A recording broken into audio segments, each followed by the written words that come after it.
In the meantime, I want to send it over to Rick Santelli, who's standing by at the CME in Chicago with some breaking economic data. Rick, the numbers. Yes, our first look at Consumer Price Index for the month of September, up 0.2 on headline. Strip out the all-important food and energy, it's still up 0.2. These are both half of what's in the rearview mirror, which were up 0.4. Revisions may be trickling in.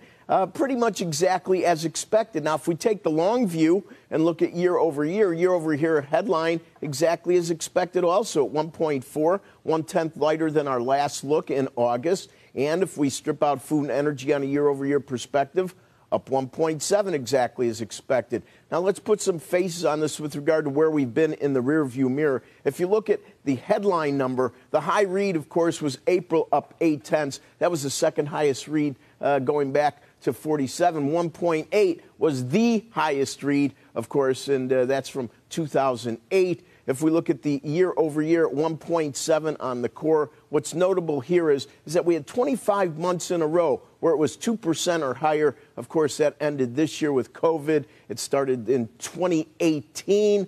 We want to pay very close attention to these year-over-year numbers. And finally, if we look at real average weekly earnings year-over-year, and this always gets released, that's up 4.1. That is better than the 3.8 in the rearview mirror. And if we look at the year-over-year in an hourly format, up 3.3.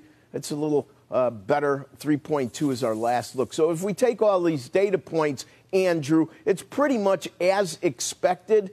But we're looking at it through a different prism now. Of course, policy has changed, how the Fed would react should inflation get up to 2%, how they will let it simmer, maybe allow it to stay at that level longer than they might have in the past, may be an issue if the demand side of the economy, of course, comes back with low inventory bills. That's the process that's underway at the moment. Back to you.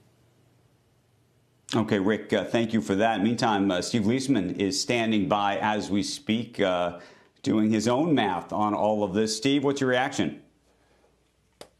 My reaction is that Rick is making money.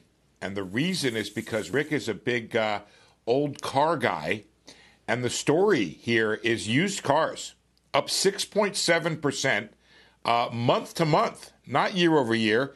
10% year over year. And the story here, Andrew, I don't know if you're involved in this, but the story is that people are going out and buying lots of used cars because they don't want to take public transportation.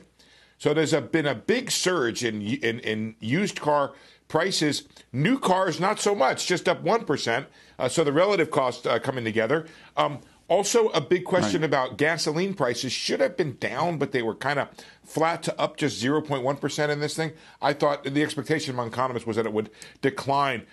So those are two things that are big issues right now. The other one is rent. Rent is coming down, but home prices are going up. CPI gets the rental prices from actual home prices, so it's an interesting anomaly there. We could see some pressure. Ultimately, we're in a pretty good spot here for the Fed to continue what it's doing right now at 1.4%. But, Andrew, I don't know, did you go out and buy a used car to get away from doing public transportation? Steve, you can't get a new car.